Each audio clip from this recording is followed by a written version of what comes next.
자, 부지런히 해서 한 40분 정도에 할 정도 마칩시다. 이게 파워포인트가 40장이 넘는데 뭐 뒷부분은 이미 많이 설명한 부분이니까 앞에 부분들 중심으로 뭐 설명을 해보겠습니다. 자, 괴로움이 있다. 괴로움의 원인이 있다. 괴로움의 소멸이 있다. 자, 괴로움의 소멸에 이르는 방법이 있다. 이게 사성제의 전체 내용이에요. 사실은 제일 중요한 것은 이 8정도의 가르침이라고 할 수 있습니다. 여러분들에게 책이 한 권 있는데 다 가져야 돼. 8정도 책 다 가져갔죠? 안 받은 학생 있어요? 오늘 설명 부정한 것은 그 책을 뭐라고 내가 미리 나눠준 거예요. 그리고 그 책의 내용은 그대로 ETL에 올라가 있으니까 책을 안 받은 학생은 ETL에 있는 자료를 또는 웹파드에 있는 자료를 다운로드해서 봐도 됩니다. 그 편집한 그대로를 그 책을 만드는 고유한소리는 뭐 영리단체가 아니라 경전을 번역하고 사람들에게 좀 이렇게 나눠주려고 하는 그런 단체이기 때문에 책의 내용을 공개를 해놨어요. 홈페이지에. 다른 책들도 꽤 많이 있습니다. 자, 괴로움의 소멸에 이르는 길은 이게 중도이고 8정도다. 이 얘기는 이미 우리가 주님 생애에서 얘기했습니다. 쾌락주의자는 허무주의의 바탕을 두고 있고 죽으면 인생은 아무것도 남지 않는다는 것에 바탕을 두고 노세, 젊어서 노세, 늙어서도 노세, 죽을 때까지 노세, 이런 노세 철학으로 일관된 그런 사람들을 쾌락주의자라고 합니다. 자, 그 다음에 고행주의자. 이 고행주의자는 물질과 정신의 원리를 구분하고 물질에 의해서 정신의 어떤 이 자유가 부족되어 있다고 생각해서 육체를 괴롭힘으로써 마음의 자유, 정신의 자유, 영혼의 자유를 찾으려고 하는 영혼주의자, 이터널리스트이에요. 그러니까 이 무상한 먼지로 돌아가는 이 몸에 대한 학대를 하면서 또는 고행을 하면서 마음의 정화를 추구하는데 이 두 가지가 잘못된 견해에 뿌리박고 있다.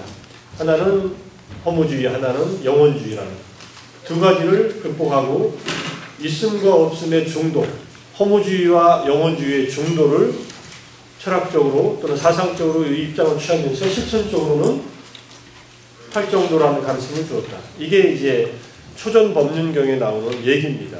이미 우리가 배워서 이 내용은 더 반복하지 않겠습니다. 불교는 이렇게 얘기를 해요. 여러분들 지금 존재하죠? 지금 있어요? 없어요? 지금 여기 있어요? 없어요?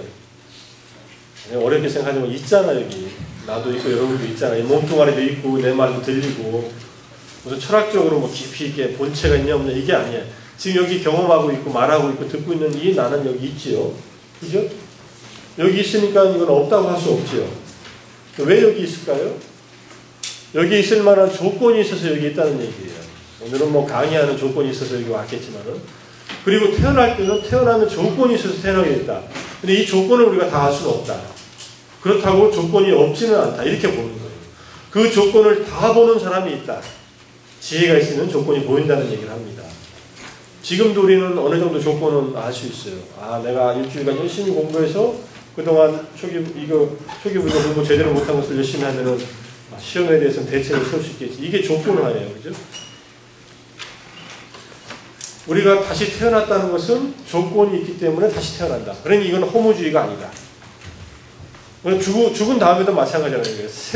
살아있을 때 어떤 조건이 있으면은 죽은 다음에도 다시 태어나고. 그 다음에 영혼주의를 부정하는 것은 우리가 영원히 존재하는 어떤 핵심, 불변하는 존재가 있는 것이 아니다. 왜냐하면 끊임없이 조건에 의해서 생겨났다가 사라지기 때문에 사라지는 것을 보고 영혼주의에 대한 비판을 합니다. 우리는 죽음이 오지 않느냐? 죽음이 올 때 우리가 이게 진짜 남는 것이 무엇이냐? 우리는 불교에서는 업이라는 것이 남는다고 하지만 그 업도 계속 조건화돼서 생겨났다 사라지고 생겨났다 사라지고 결과를 받고 사라지고 하는 그러한 흐름일 뿐이다. 이렇게 보는 거예요. 근데 그 흐름이 좋은 행위를 많이 하면 좋은 흐름이 이어지고 나쁜 행위를 많이 하면 나쁜 흐름이 이어진다고 이렇게 보는 거예요. 그리고 그것은 언제든지 흐름을 바꿀 수가 있다. 이게 우리가 초기 불교의 특징에서 말한 불교의 업설입니다. 불교의 행위론이고 정진론이고. 근데 그 흐름 자체는 지금 우리가 끊임없이 선택하고 있다. 지금의 내 선택이 나의 업이다. 이렇게 보는 거예요. 여러분들이 이 교실에 앉아서 강의를 듣는 것도 여러분의 선택이고 여러분의 업입니다. 여기서 내가 강의하는 것도 내 선택이고 내 업이고 내 행위예요. 그러죠? 뭔가 근데 의미 있는 일을 하고 있나요, 지금? 뭔가 도움이 되는 일을 하고 있나요? 그러면 그것은 나에게 유익한 일이 되고 손업이 돼요. 여러분에게도 유익하고 손업이 돼요. 근데 그 내용이 그렇지 않다면은 같은 행위를 하더라도 동기에 따라서 행위의 내용이 결과가 질적으로 바뀝니다. 그래서 이 강의를 듣고서 내 인생에 뭔가 인생을 바라보는 또 다른 시각, 깨달은 자의 눈으로 본 시각 또는 깨달음을 추구하는 자의 눈으로 보는 시각, 인생의 문제를 해결하려고 노력하는 자의 보는 시각을 얻으면 여러분들은 뭐 학점은 별로 신경 안 써도 괜찮다. 쾌락주의와 고행주의의 양극단을 벗어나서 연기론자로서 조건에 의해서 생겨나고 사라지는 것을 얘기하는 연기론자의 입장에서, 연기론의 입장에서 사상적인 중도, 실천적인 중도, 유무의 중도와 쾌락의 중도를 설한 것이 팔정도다. 이렇게 보면 됩니다. 초등 법륜경의 가르침은 생략하겠습니다. 이미 이건 공부를 했어요. 감각적인 용락에 빠져 사는 것은 저열하고 유익하지 않고, 그 다음에 뭐 고귀하지 않고 이런 걸 얻지 못합니다. 일시적인 짧은 시간의 행복은 쾌감은 경험할 수 있어도 결국은 그것은 여러 가지 함정과 해독이 많다. 이런 얘기를 하는 거죠. 여러분들이 감각적으로 즐겁게 사는 것을 부정하지는 않아요. 그렇지만 그것이 갖고 있는 이 쾌락의 쳇바퀴, 쾌락의 이 습성화, 적응 때문에 얻어지는 더 강도가 높은 쾌락을 추구하는 삶에 점점 빠져들면 인생은 걷잡을 수 없이 자기 통제에서 벗어나버립니다. 이건 조심하라고 얘기하는 거고, 고행을 일삼는 것은 힘이 들고 괴롭고 고귀하지 않다. 이건 저속하지는 않아요. 고행하는 것은. 근데 고통스럽다. 육신이 고통스럽고 그 다음에 유익하지 않다는 것은 궁극적인 깨달음의 고행을 통해서는 가지 못한다. 이런 얘기입니다. 그래서 일단은 이 중도로서 8가지 고귀한 길을 발견했는데, 첫 번째 바른 이해, 두 번째 바른 사유, 세 번째 바른 언어, 네 번째 바른 행위, 다섯 번째 바른 생계, 여섯 번째 바른 노력, 일곱 번째 바른 마음 챙김, 여덟 번째 바른 마음 집중. 이것을 대정의 3학을 나누면은 첫 번째 바른 이해와 사유는 지혜에 속하고, 두 번째 바른 말, 행위, 생계는 윤리적 규범, 도덕적 규범에 속하고, 마지막 바른 노력, 바른 마음 챙김, 바른 마음 집중은 선정, 집중, 마음을 집중하는 작용에 속합니다. 그래서 우리가 마음 챙김을 했죠. 마음 집중을 했죠. 마음 챙기면 집중이 생겨서 집중이 된 마음으로 바른 이해가 또 생겨납니다. 이게 순환 구조를 갖고 있어요. 이게 분리되어 있지 않고 솥이 다리가 3개 있는 솥이 지금 이 트라이폿이라고 그러죠. 다리가 3개 있는 트라이폿이 다리가 3개가 있어야 쓰잖아요. 이게 사막, 이 개정의 사막이 세 다리로 굳건하게 서 있어야 팔정도가 같이 이루어진다. 이런 얘기입니다. 이것이 열애가 발견한 보는 눈을 주고 알물 주는 중도, 평온에 이르게 하고 뛰어난 알물 얻게 하는, 깨달음을 이루게 하고 열반을 얻게 하는 중도다. 팔정도는 부처님이 처음 만난 사람들 팔정도를 바로 선하지 않았습니다. 이제 팔정도를 처음 선한 게 오비구들한테, 그죠? 부처님하고 같이 고행을 하다가 부처님이 고행을 그만뒀을 때 부처님을 부처님을 버리고 떠난 왕따시킨 5명의 수행자들한테 이걸 처음 설한 내용이에요. 이게 왜 이들한테는 팔정도를 설했을까? 제일 만나자마자 그 이유는 이 사람들은 이미 수행자의 삶을 충실히 살고 있던 사람들이에요. 단지 고행에 빠져 있던 사람들이에요. 그래서 고행에서 올바른 길로 이 방향만 조금만 틀어주면 돼요.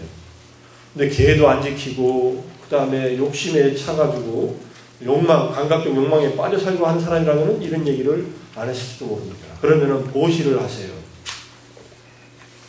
욕망을 덜어내기 위해서 남에게 베풀면서 삶을 사십시오. 그 다음에 이것보다 조금 낮은 단계 말과 행동을 조절하는 계를 지키세요. 이렇게 얘기했을 거예요. 그 말을 먼저 하고 그 다음에 약간 마음의 어떤 안정을 얻기 위해서 명상을 하세요. 이 세 가지 베풀고 보시를 하고 계를 지키고 명상을 해서 어떤 천상의 행복을 맛보라는 이 세 가지가 일반인들한테 늘 설했던 가르침입니다. 제가자더라고요. 이러면은 욕심이 좀 덜어지고, 욕심의 무게가 많을수록 우리 삶은 점점 어려워지고 비참해진다는 얘기니까. 그 다음에 남을 해치지 않고 나를 해치는 행위를 안 하게 되면은 내 마음에 안정을 얻게 되고, 기본적인. 그 다음에 명상을 하면은 더 깊은 차원의, 더 높은 차원의 행복을 경험하게 된다. 이것이 부처님이 일반 사람들한테 제시한 보편적인 수행의 길, 삶의 길입니다. 보시지계 생천이라고 해요. 근데 그것을 여기 다 포함하고 있으면서 이건 더 구체적으로 지혜를 얻는 방법에 대해서 더 얘기하고 있다. 팔정도의 틀에서 벗어난 수행법은 없고 팔정도 내에 모든 수행법은 다 포함된다라고 이해하면 됩니다. 그 내용들을 가지고 하나하나 보겠습니다. 팔정도는 서로 밀접하게 연관되어 있고 하나의 덕목이 다른 덕목과 함께 관련지어서 존재하고, 순서적으로는 개정의 사막으로 닥치나는 기본적으로는 바른 이해가 처음에 좀 있어야 다음 단계의 명상이나 또는 실천으로 넘어갈 수 있다. 그러니까 지혜가 어느 정도는 있어야 계도시키려고 하고 그 다음에 명상도 닦으려고 한다. 이런 내용입니다. 정견이 중요한 파트를 차지해서 정견, 맨 처음 실행하는 단계에서 최소한의 이해가 필요하다. 이것이 없으면은 내가 지금 하고 있는 일이 뭐가 뭔지 모르고 할 수는 없잖아요. 부지런히 길을 실천하는데 그 이유를 알아야 돼요. 이유를 알아야 뭐 동기가 생길 거 아닙니까? 공부받기 위해서 어느 정도 괴로움 등의 사실에 대해서 파악하고 있어야 할 필요가 있다. 특히 인생은 이게 뭔가 문제가 있는데 그 문제, 이게 뭘까? 이 문제 해결할 수 있을까? 이 문제의 원인이 뭘까? 하는 자기 동기를 갖고 있어야만 된다는 얘기예요. 삶에 문제가 하나도 없어요. 괴로움이 하나도 없어요. 그러면은 이거 팔정도 닦을 마음이 잘 안 일어나겠죠. 괴로움이 없는 사람은 팔정도 닦을 필요 없습니다. 이건 괴로움을 소멸하는 방법이기 때문에. 이미 괴로움이 없는데 뭐하러 이걸 해요? 그죠? 여러분들 괴로움이 없다면은 이번 그 중간고사 볼 때 나는 괴로움이 없습니다. 이렇게 답을 써도 돼요. 그러면은 그것만 쓰면 점수도 없습니다. 이렇게 나올지 모르지만.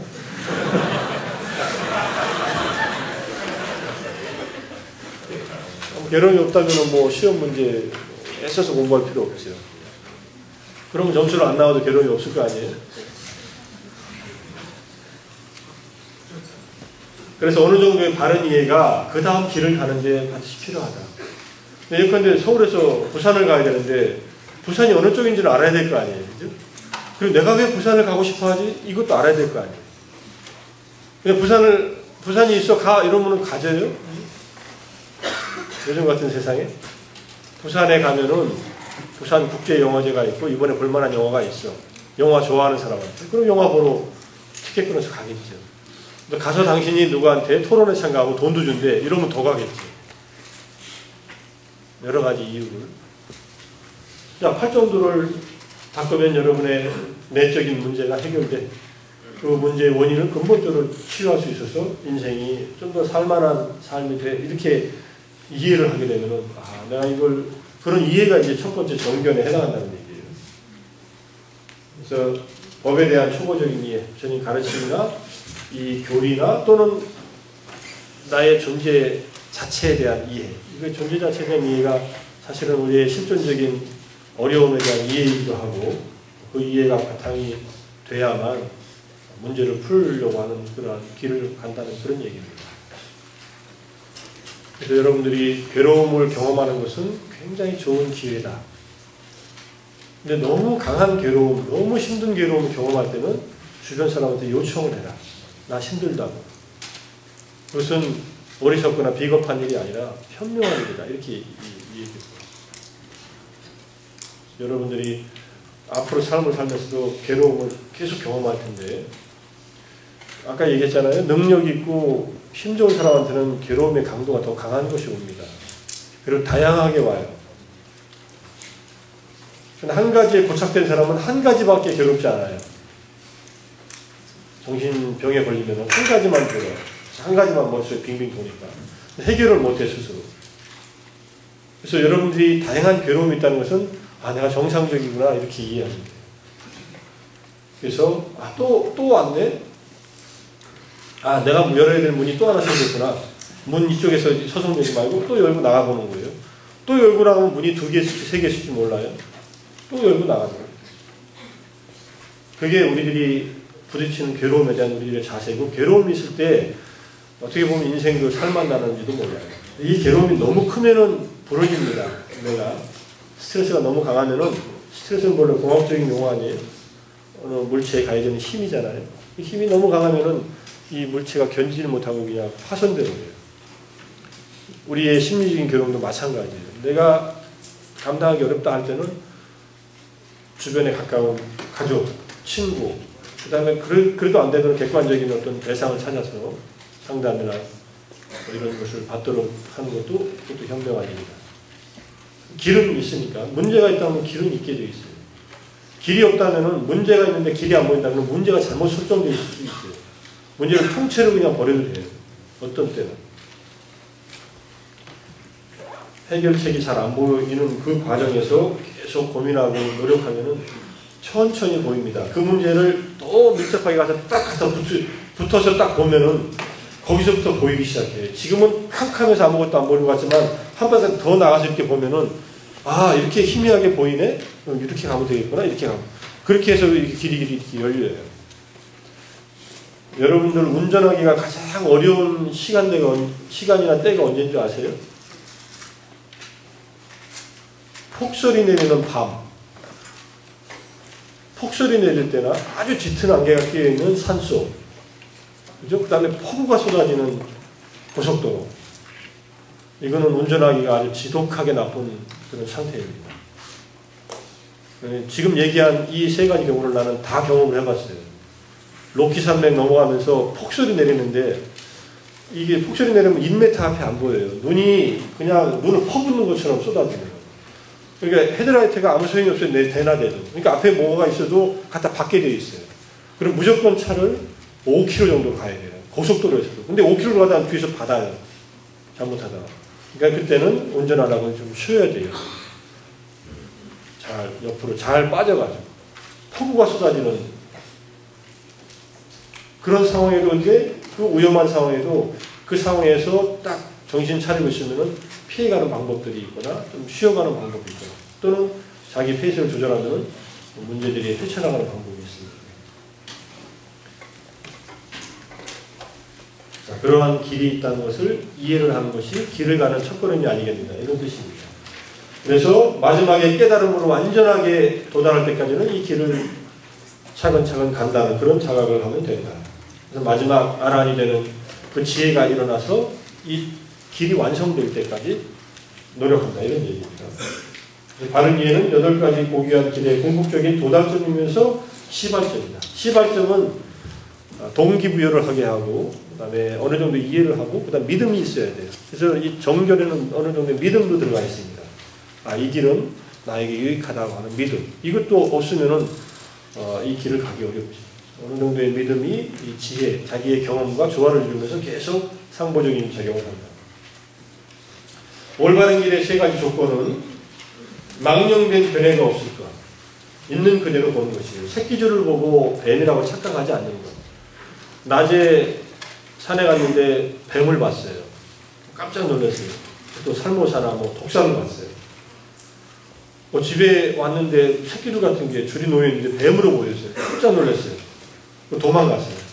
근데 집에 왜 뱀이 있지? 이러면 나한테 무슨 원한이 졌나? 다시 가서 보니까 새끼줄이라는 걸 알았어요. 이럴 때는 망령된 견해가 사라지죠. 근데 새끼줄을 보고도 놀래가지고 심장만 일으킬 수 있습니다. 그죠? 잘못 보는 견해로도 그런 경험을 하게 될 수 있어요. 얼마든지 할 수 있습니다. 이거는 바르게 직면해서 봐야만 없어집니다. 있는 그대로 볼 줄 알아야 됩니다. 2번째, 뒤집어진 견해가 없는 것. 상락아정의 전도. 전도가 뒤집어진 견해예요. 무상한 것을 영원하다고 보고, 괴로운 것을 즐겁고 행복하다고 보고, 내가 아닌 것을 나라고 보고, 깨끗하지 않은 것을 깨끗하다고 보는 이 4가지 잘못된 견해. 이것을 전도된 견해가 없이 바르게 본다.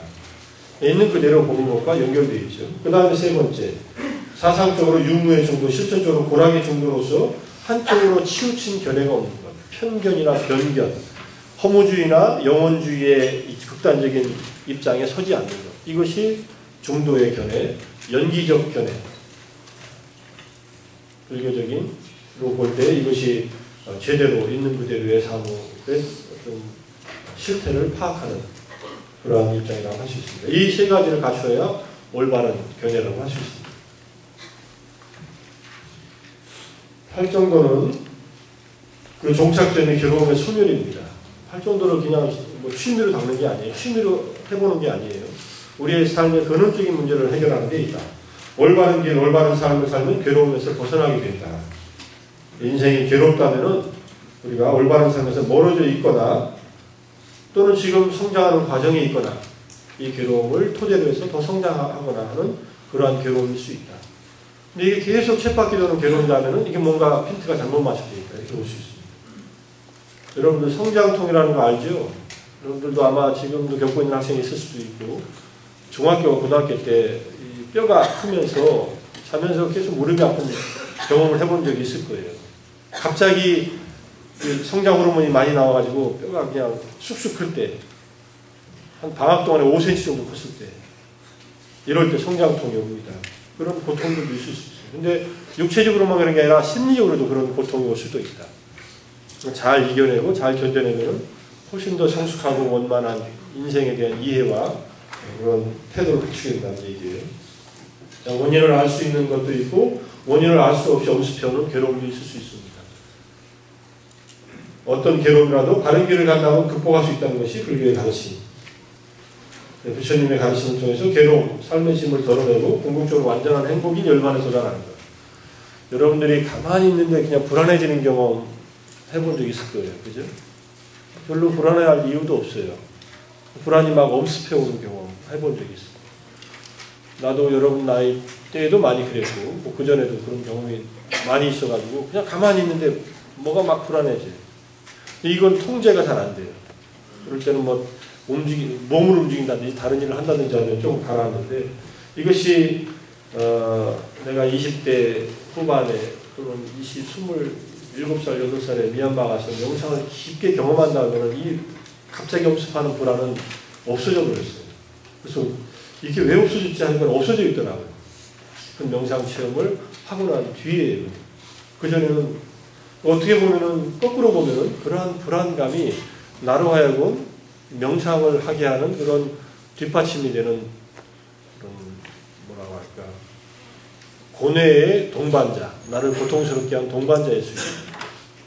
통증이라는 것이 또는 고통이라고 하는 것이 심리적인 고통. 이거는 몸에서 일어나는 고통이 아니에요. 마음에서 일어나는 불안감은 심리적인 고통입니다. 이거 한꺼번에 해결할 수 없다면 경험하면서 이 공포나 두려움은 불안감 이런 것들은 우리한테만 생기는 게 아니고 수행을 깊게 하는 부처님한테도 생겼어요. 깨닫기 전에. 부처님이 그런 경전이 있습니다. 두려움이라는 경전, 뭐 그런 경전이 있는데 당신이 숲속에서 혼자 명상하다가 좌선하다가 또는 걷기 명상하다가 이 공포가 밀려오는 것을 느낀 적이 있다. 그럴 때 어떻게 했냐면은 이 공포가 완전히 사라질 때까지 명상을 그만두지 않았다. 이분이 끝장 명상의 아주 그냥 달인이에요. 그냥 끝까지 그걸 직면해가지고 계속 이 두려움을 계속 보고 있는 거예요. 그렇게 계속 걸었다.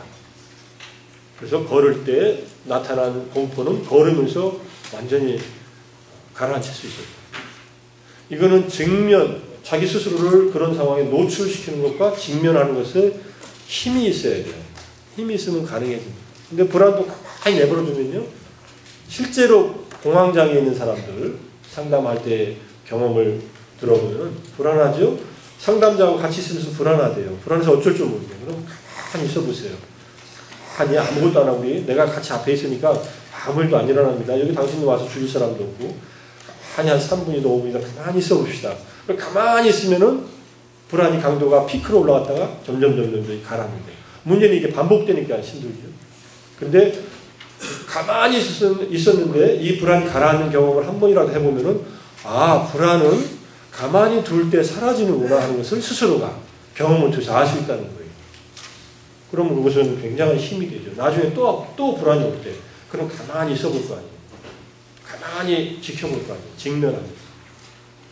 그런 힘들을 사람을 어떤 코치를 받으면서 도움을 받으면서 기를 수 있다는 거예요. 우리의 괴로움들은 이유가 있건 없건 우리에게 다가올 수 있고 언제든지 경험할 수 있는데 그것에 너무 빠지지 말라 그런 얘기고 올 때마다 잘 알아차리고 그리고 내가 지금 왜 괴로운가 하는 것을 파악할 수 없을 때는 그냥 수용하고 파악할 수 있는 것이라면 원인을 갖다가 제거하는 쪽으로 마음을 써나가면 됩니다. 이렇게 해서 삶이 변화가 가능하다는 것을 얘기하는 거예요. 자, 이 길은 괴로움이 없고 피해를 받지 않고 번거로움이 없고 시리에 빠지지 않는 올바른 길이다. 만약 괴롭고 피해를 받고 번거롭고 시리에 빠진다면 이거는 정도가 아니라 잘못된 길이다 이렇게 보는 거예요. 근데 잘못된 길이 아니라도 괴로울 수는 있다. 우리에게 결과적으로 오는 괴로움은 있을 수 있는데 거기에서 번거롭거나 시리에 빠진 것은 두 번째 화살을 맞는 것이다. 이렇게 이해할 수도 있습니다. 그래서 조심해라. 일단은 고통이 오는 것을 너무 함몰되지 말고 고통도 삶의 일부라는 것으로 이해하고 바라보고 그대로 지켜보면 점점점 가라앉는 때가 온다. 귀를 기울여라. 불쌍한 성취되었다. 비구들이여. 나는 법을 드러내 보이고 법을 가르친다. 그대들은 실로 실천하라. 그러면 오래지 않아. 좋은 가문의 아들들이 여기 아들이라고 해서 딸들이 섭섭하게 생각하지 마세요. 이때는 아마 아들들만 출가한다 봐요. 부처님 깨닫고 나서 5년 후에 이제 비구니 승단이 생기니까 이게 대표 명사라고 하는 거예요. 이런 것은 그것을 구하기 위해 출가해서 집 없는 수행자가 된 바로 그 최상의 청정한 삶의 완성을 바로 이 생에서 그대들 스스로 알게 되고 증득하게 되고 이루어 살게 될 것이다. 이건 굉장히 희망의 메시지죠. 너희들이 지금 내가 이 제시한 이 방법을 한번 여러분의 삶에 적용시켜봐라 이런 얘기입니다.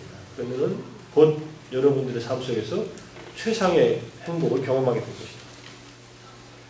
그래서 팔정도를 떠나 다른 길은 없다. 이러니까 불교가 굉장히 독선적이네 이렇게 얘기하는 사람이 있어요. 팔정도의 내용을 잘 보면은 이게 무슨 도구마적인 가르침이 아니라 우리의 삶을 완성시키기 위한 도덕적 규범, 그 다음에 심리적 또는 정서적 어떤 마음의 어떤 정화, 그 다음에 지혜의 계단이라고 이렇게 보편적인 언어로 풀어보면은 이게 그냥 보편적인 우리 인생을 성숙시키고 완성시키는 길이다라고 보면은 이렇게 의아감 없이 받아들일 수 있을 겁니다. 이것이야말로 길이다. 우리의 알고 보는 것을 청정하기 위한 다른 길은 없다. 이 길을 따르면 악마를 어지럽힐 것이다. 악마는 죽음의 신이라고 합니다. 불교에서는.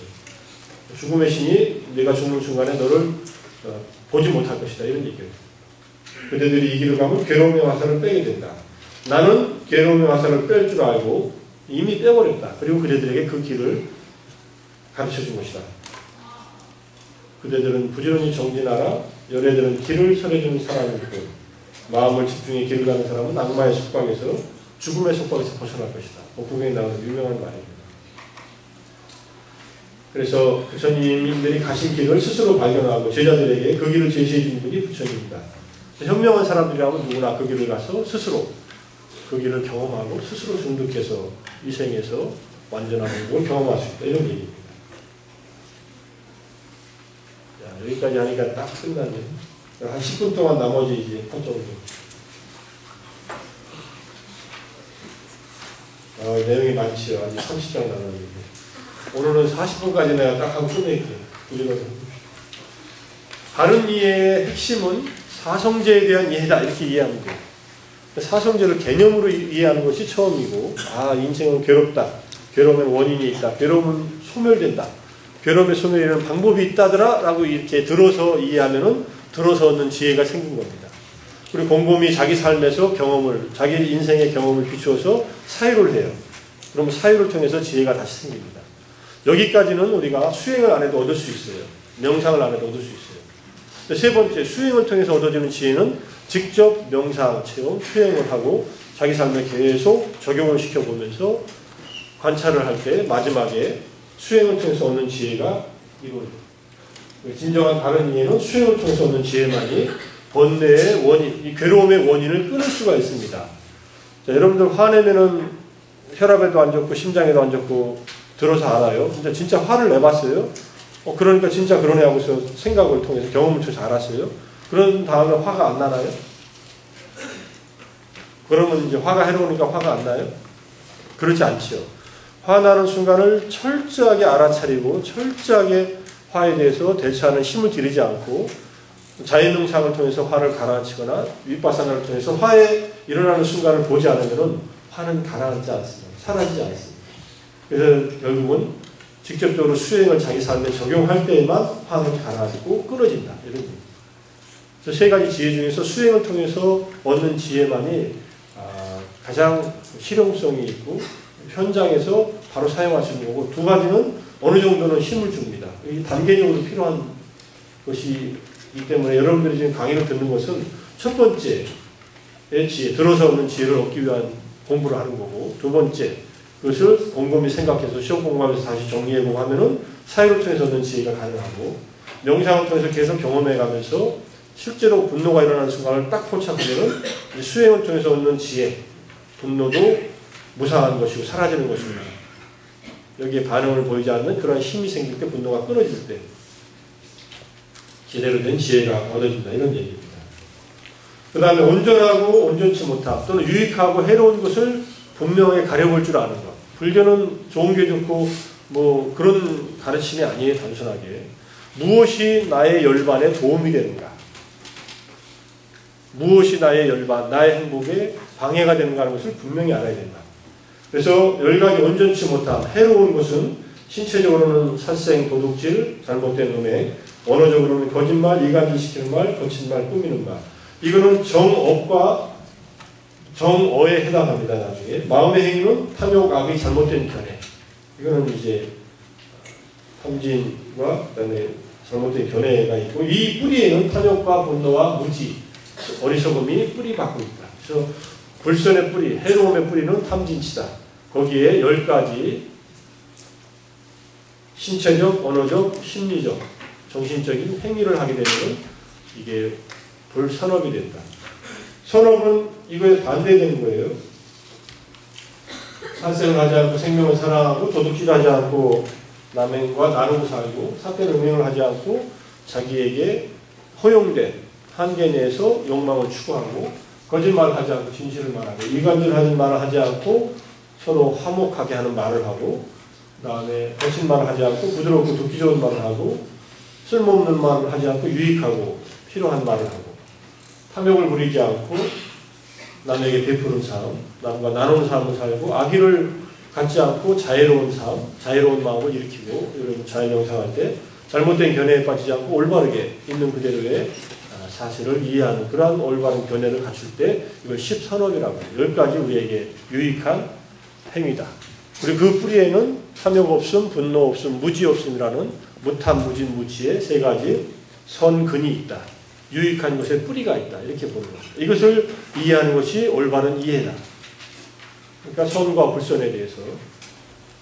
그 다음 다른 이해 세 번째는 우리의 심신을 구성하는 오의 경험 모두가 무상고무와 삼법인의 차원에서 이해하는 것이 바른 이해이다.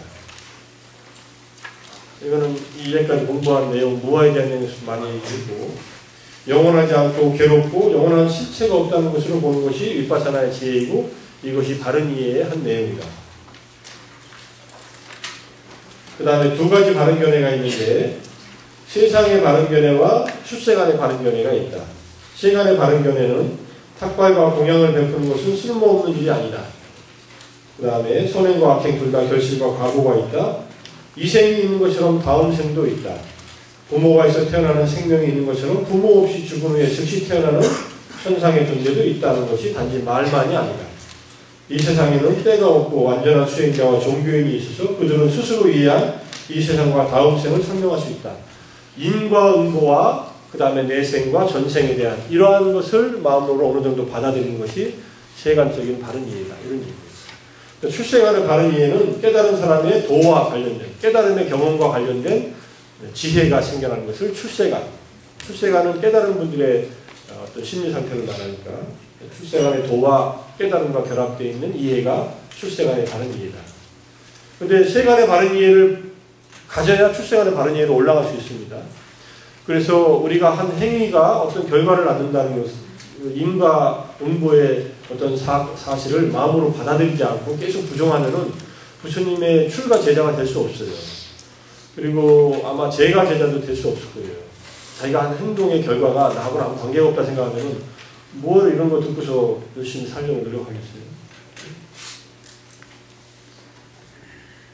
자, 두 가지 팔정도가 있는 것은 끊임없이 앞으로 팔정도 전체에 이 두 가지 견해가 바른 견해가 있는 것처럼 계속 세간과 출세간, 범부의 입장과 성자의 입장이 나눠지면서 범부의 입장의 세간의 팔정도를 닦을 때 출세간의 팔정도가 경험된다는 것으로 나옵니다. 부처님은 모든 견해를 버렸다, 없애버렸다. 부처님은 견해를 갖고 있지 않다 이렇게 얘기합니다. 부처님이 갖고 있는 것은 견해가 아니라 지혜라고 하는 얘기예요. 그래서 영원히 존재한다는 영원주의, 이터널리즘의 견해도 없고 그 다음에 니힐리즘의 허무주의의 견해도 없다. 그 다음에 이 몸과 마음에 또는 세계에 대해서 그래서 열애는 모든 견해, 어림짐작, 나라고 하는 견해, 나의 것이라는 견해, 나라는 잠재적 번뇌를 모두 깨버렸다. 사견이나 잠재적 번뇌가 생겨나지 않아 해탈해버렸다. 그러니까 이때 말하는 견해는 좋지 않은 견해, 잘못된 견해를 말하고 그런 잘못된 견해가 모두 사라졌다. 이것도 바른 견해이다. 그 다음에 바른 이해를 가져야만 바른 이해와 다른 덕목은 잘못된 이해를 잘못된 이해로 아는 것, 모르는 것을 모른다고 아는 것, 아는 것을 안다고 아는 것. 이게 공자님이 말하는 아는 것이라는 뜻인데 이것도 비슷합니다. 잘못된 이해를 갖고 있을 때 잘못된 이해라고 아는 것도 바른 이해다. 바른 이해를 갖고 있으면서 바른 이해라고 하는 것도 바른 이해다. 그리고 잘못된 이해를 극복하고 노력하는 가운데서 바른 이해를 얻으려고 하는 것, 이것이 바른 노력이다. 마음 챙겨서 잘못된 이해를 극복하고 바른 이해를 지닐 상태에서 마음 챙김을 지녀나갈 때, 마음 챙김을 지니지 않으면은 내가 잘못된 이해에 빠져 있다는 것을 모르기 때문에 마음 챙김을 지니고 잘못된 이해에서 벗어나서 바른 이해를 계속 유지하라, 이런 뜻으로 바른 이해를 얘기합니다. 그래서 바른 이해, 바른 노력, 바른 마음 챙김이 항상 동반돼요. 연기에 대한 이해, 업과 윤회에 대한 이해, 이것이 바른 이해다. 아까 업과 윤회에 대한 것은 세간적인 바른 이해에서 이미 나왔던 얘기입니다. 자, 바른 사유, 세 가지 바른 사유, 감각적 욕망이 없는 사유, 나쁜 의도가 없는 사유, 남을 해치려는 의도가 없는 사유. 감각적 욕망에 빠지지 않고, 악의에 빠지지 않고, 해치고자 하는 마음에 빠지지 않고, 그래서 남에게 베풀고, 자기 갖고 있는 것을 남과 나누고, 그 다음에 자애의 마음을 일으키고, 연민의 마음을 일으키는 것이 바른 사유예요. 바른 사유라고 해서 뭐 생각을 올바르게 한다는 게 아니라 이런 내용으로 욕망과 그 다음에 분노와 잔인함에서 벗어나는 그런 사유를 바른 사유라고 합니다. 이렇게 얘기합니다. 여기는 탐심과 진심 두 가지, 탐욕과 분노의 마음을 다스리는 것을 바른 사유로 얘기하고, 여기에 자비심이 들어가 있어요. 악의가 없고 해치는 마음이 없는 것은 자비심을 말해서 이 지혜에 해당하는 덕목에 이 바른 견해와 바른 사유가 들어가 있다는 것은 지혜와 자비라고 하는 것이 서로 분리되어 있지 않다는 것을 보여주는 것이다.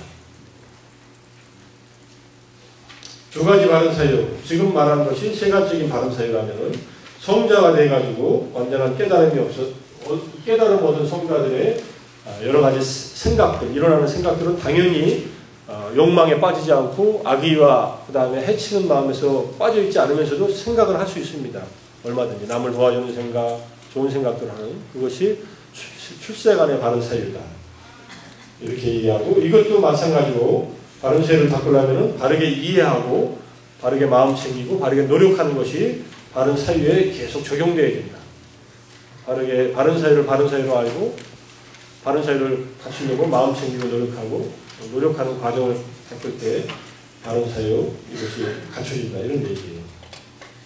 이것도 뭐 읽어보면 어렵지 않고, 바른 언어는 뭐 이미 다 얘기했으니까 거짓말, 이간질하는 말, 거친 말, 쓸모없는 말을 삼가하는 것, 그 내용들은 여기에 쭉 있습니다. 이건 읽어보면 아는 내용이니까 어렵지 않은 내용이라서 넘어가겠습니다. 이 언어 생활부터 개에 해당해요. 이것도 세간의 바른 언어는 지금 말한 네 가지 언어를 피해서 뭐 진실을 말하고 등등 해가지고 바른 말을 하는 것을 말하고, 그러니까 깨달은 분이 언어 사용을 당연히 이 세간의 바른 말을 바탕으로 언어 사용을 해나갈 때, 말을 쓸 때 출세간의 바른 말이라고 하고, 이것도 바른 이해와 바른 마음 챙김과 바른 노력이 있어야 바른 언어 생활을 한다. 이런 얘기입니다. 자, 바른 행위. 바른 행위하고 바른 직업까지는 해야 되는데, 바른 행위는 살생, 도둑질, 잘못된 성행위를 피하는 것. 여러분들이 바른 행위 중에서 잘못된 성행위에 대한 내용, 이 내용들을 하나하나 또 비구 보주스님의 책에서 자세히 또 읽어보세요. 그러면은 이것이 더 구체적으로 무엇이 말하는가 알 수 있습니다. 죽이지 말고 도둑질하지 말고, 주어지지 않은 것은 취하는 것은 도둑질이니까. 미성년자나 남의 보호 아래 있는 사람, 결혼한 사람, 범죄자, 약혼자하고의 성적인 접촉은 하지 말라. 이게 바른 잘못된 성행위를 피하는 것입니다. 이것도 세간적인 것과 출세간에, 이미 이걸 다 버린 출세간의 사람들은 출세간의 성자로서의 여러 가지 행위들을 하고 산다. 그 다음에 바른 행위를 바른 행위인 줄 알고 잘못된 행위를 잘못된 행위인 줄 아는 바른 이해와 바른 마음 챙김을 지녀야만 그때그때의 상황이 분명히 파악이 되고, 그리고 바른 행위를 지니려고 노력을 하고 잘못된 행위를 하지 않으려고 노력하는 것이 바른 노력이다. 이거 빨리 지나가는 것 같죠? 근데 내용이 똑같은 내용이 계속 반복되니까 어려운 내용이 아니니까 이해할 수 있을 겁니다. 바른 생계가 여러분한테 중요한데, 이거는 이제 고귀한 성문의 제자들은 남이 제공하는 음식이나 의복 같은 것을 보시받아서 생명을 유지해 나간다. 그리고 마음으로 수행을 해 나간다. 이렇게 하고, 사기를 치거나 배신을 하거나 점이나 예형이나 속임수, 불의대금, 사채업 해가지고 살지 말라. 이런 얘기. 살아있는 동물, 고기, 술, 독극물을 비즈니스의 대상으로 삼지 말라. 여러분 앞으로 직업 택할 때 이거 잘 알아둬요. 이런 직업들은 택하지 말라. 직업적인 군인, 어부, 사냥꾼 등도 잘못된 생계다. 그럼 어부 없으면 우리 뭐 먹고 살아요, 생선은? 여러분들이 하지 말라는 거예요, 일단은. 좀 치사하죠? 안 먹으면 되지, 그러면. 사실은 안 먹고 살 수 있으면 좋은데, 어부는 잘못된 그 직업이지만은, 다른 생계수단은 아니라는 것은 얘기하지만은, 일단 잡혀진 물고기를 3단계 걸쳐서 사먹는 것은 살생을 방조하는 것은 아니라고 해요. 근데 거꾸로 볼 수 있죠. 내가 닭고기를 먹으니까 닭을 잡잖아요. 이렇게 얘기하면은 그건 말이 맞는 얘기인 것 같지만은 내가 먹지 않은 닭고기는 잡혀져 있는 경우도 있습니다. 그래서 육식을 할 때는 3가지를 하지 말라는 얘기를 한 거예요. 내가 직접 잡아서 잡아먹지 말 것. 남을 시켜서 죽여서 먹지 말 것. 이게 첫 번째. 두 번째. 죽는 소리를 들었거나 보았을 때 먹지 말 것. 내 앞에서 헤쳐지는 거 먹지 말 것. 그래서 세 번째. 의심이 나는 고기는 먹지 말 것. 의심이 난다는 것은 어느 집에 갔는데 닭이 한 마리 돌아다니다가 한 30분 후에 갑자기 닭도리탕이 나왔어요. 닭은 안 보여요. 그럴 때는 먹지 말 것. 이런 얘기예요. 조심해야 된다. 살생과 연결된 그러한 육식일 수 있다. 그것만 제외하면은 괜찮다는 얘기예요. 그래서 불교의 이런 윤리를 만약에 국가적으로 다 시행할 경우에는 많은 직업들이 일단은 이걸 강압적으로 한다는 그런 직업들에 대해서 문제를 제기할 수 있지만은, 불교는 정치적인 일이나 이런 일에 적극적으로 관여를 안 한 소극적인 면이 있어서 일단은 개인적인 실천에서 조심하라는 그런 얘기로서 얘기했다고 이해하면 될 것 같아요. 살아있는 존재들의 간접적으로 해를 주는 생계수단을 가리지 못한 생계라고 한다. 이것도 세간적인 것이 있고 출세간적인 것이 있고, 바른 이해와 바른 마음 챙김과 노력이 있어야 바른 생계수단도 갖출 수 있다. 여기까지는 이해를 했을 겁니다.